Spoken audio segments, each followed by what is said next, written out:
Oke, assalamualaikum warahmatullahi wabarakatuh. Jadi saya di sini ingin menjelaskan tahap profase. Nah, salah.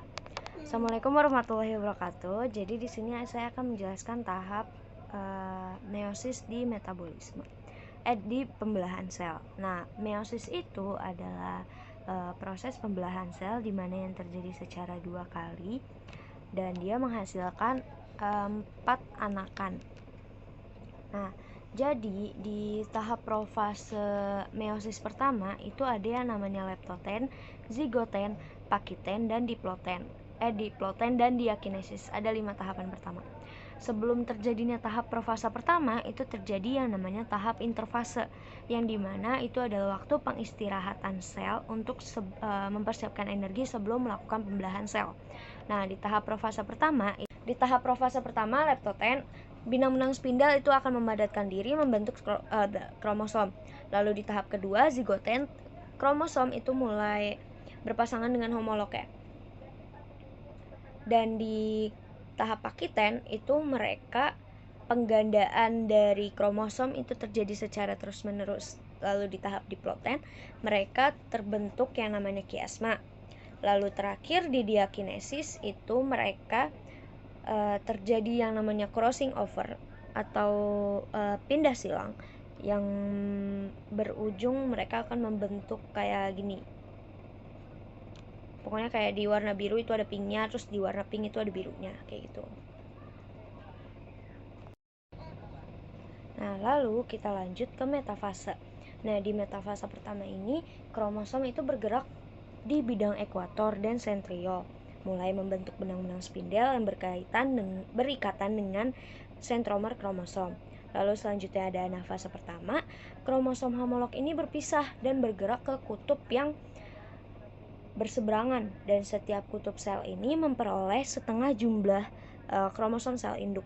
Yang pada tahap ini terjadi juga pengurangan pada jumlah kromosom akibat dari pemisahan kromosom homolog.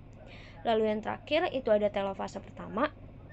Itu terjadi pembentukan anak inti pada setiap kutub, dan terjadi juga sitokinesis, di mana sitokinesis adalah fase pembelahan atau pemisahan sitoplasma, organel dan membran seluler, sehingga akan menghasilkan 2 sel yang disebut dengan sel anak. Lalu begitupun juga di meiosis tahap kedua, mereka akan terjadi langsung profase pertama. Tadi yang ada leptoten, zigoten, pakiten, diploten, dan diakinesis. Lalu ada metafase pertama. Di situ dia akan sama, kromosom dari sel anak itu tadi akan bergerak di bidang ekuator dan juga sentriol yang mulai membentuk benang-benang spindel yang berikatan dengan sentromer kromosom. Lalu di anafase kedua juga kayak gitu, kromosom homolog berpisah dan juga membentuk dan juga memperoleh setengah sel induk lagi, dan juga terjadi pengurangan lagi, dan terakhir telofase yang kedua itu terjadi pembentukan anak inti juga yang menghasilkan 4 sel atau 4 sel anakan. Mungkin segitu saja dari saya untuk tahapan meiosis. Selanjutnya kita akan ke tahapan mitosis.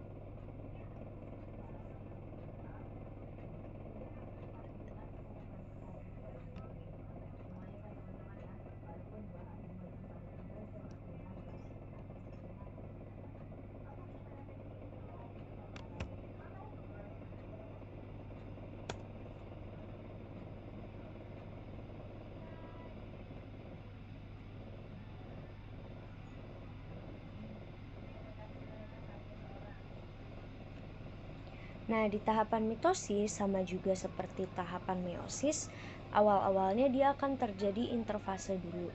Nah, interfase dulu itu adalah proses persiapan dan penimbunan energi oleh sel sebelum melakukan proses pembelahan sel. Nah, di interfase itu dia terbagi menjadi menjadi 2 tahap, yaitu gap pertama dan gap kedua. Ada juga fase sintesis.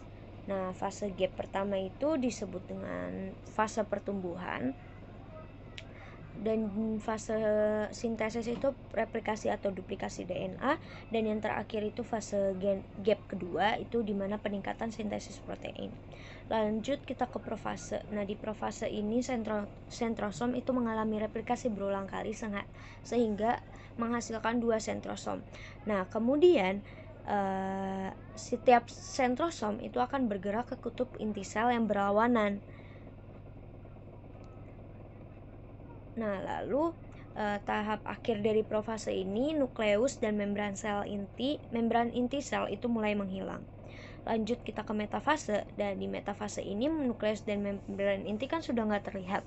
Nah, masing-masing konektor pada sentromer itu dihubungin ke satu sentrosom oleh benang-benang spindel.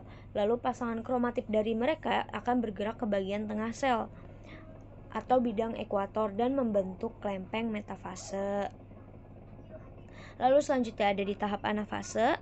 Nah, tahap anafase ini ditandai dengan pemindahan kromatid dari bagian sentromer yang akan membentuk kromosom baru, yang masing-masing kromosom ini akan ditarik oleh benang-benang spindel menuju kutub berlawanan. Nah, ketika kromosom sudah hampir sampai ke kutubnya, itu akan terjadi tahap sitokinesis, di mana sitokinesis ini adalah pemisahan sitoplasma atau fase pembelahan sitoplasma.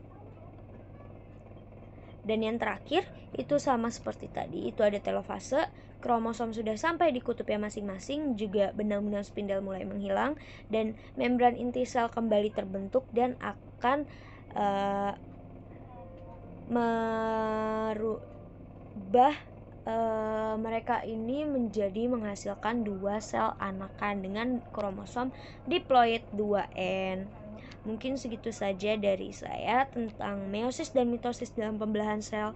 Wassalamualaikum warahmatullahi wabarakatuh.